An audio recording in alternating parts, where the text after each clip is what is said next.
안녕하세요. 저는 육식혁명 카니보어 저자 이솜이라고 합니다. 지금 현재 직업은 고등학교에서 보건교사로 학생들을 지도하고 있고요. 제가 40대가 넘어서면서 몸이 많이 안 좋아져서 그 계기로 여러 가지 식단이라든지 건강에 관한 생활 습관을 시도하던 중에 알게 된 식단으로 크게 효과를 보고 학생들한테도 적용해서 많은 효과를 보았습니다. 주변에 많은 지인들도 많은 효과를 보았고요.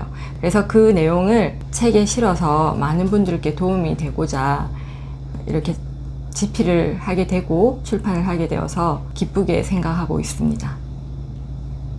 안녕하세요. 공저자 김근영이라고 합니다.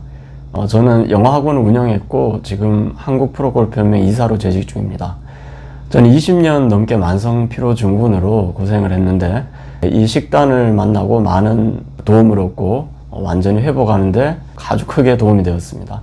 그래서 이 책을 각종 해외 자료를 번역하고 또 해석하고 또 제 만성피로증후군 극복기를 이 책에 담아서 여러분들에게 도움이 되도록 그렇게 노력했습니다.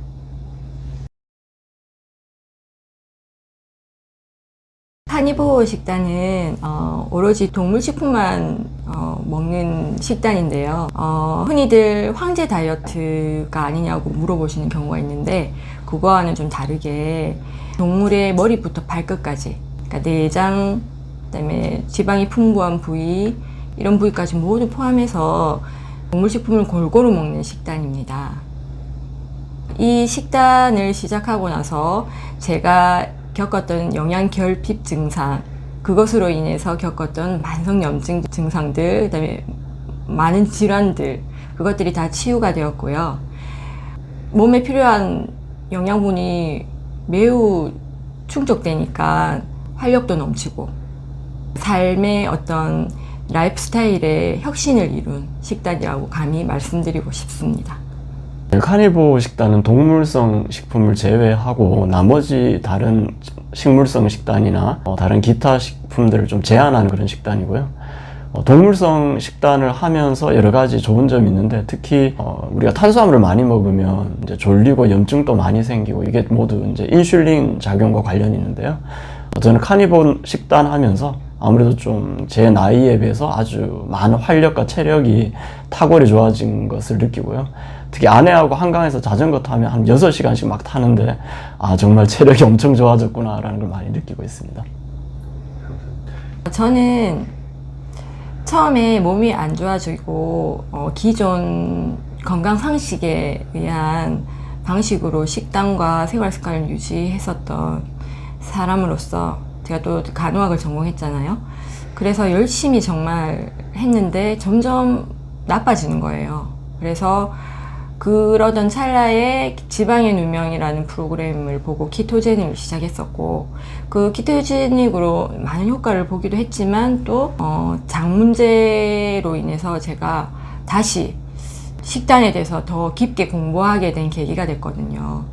그리고 나서 접한 게 카니보어 식단인데 이 식단에서 가장 저는 그 포인트라고 생각하는 부분이 인간은 생리적으로 소화기관이든 영양소를 흡수하는 면이든 그런 모든 면에서 동물성 식품을 먹는 것에 적합하고 그게 아주 효율적이라는 걸 알게 되었습니다.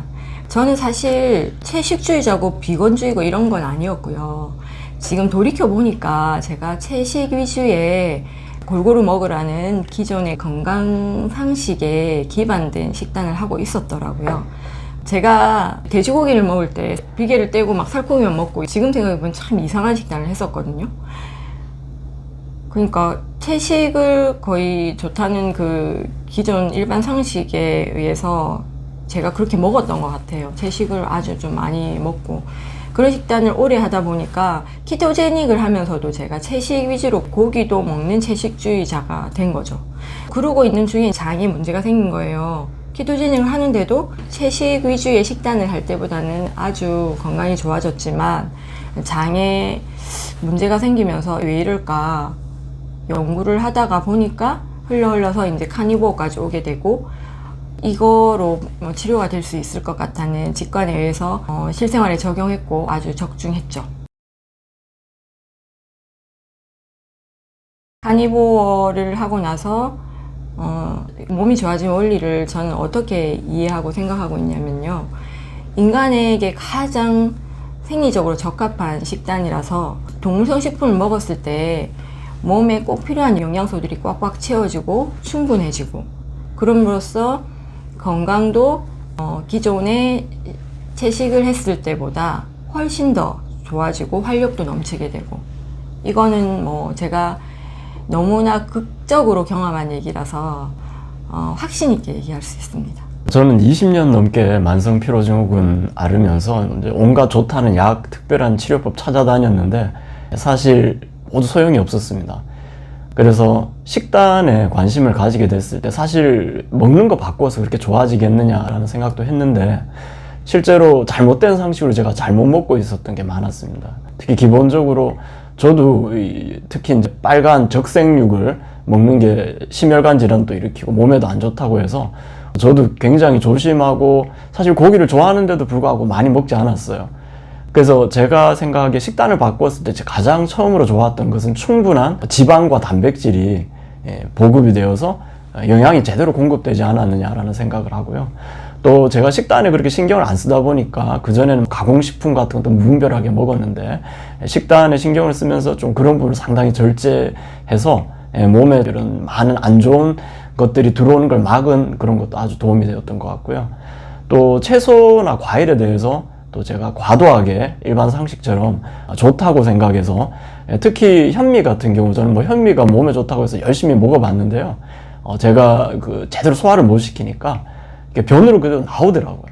그런데도 불구하고 저는 그런 걸 열심히 이제 먹었는데, 이제 그런 부분들이 사실 몸에는 안 좋게 작용을 했던 것 같습니다.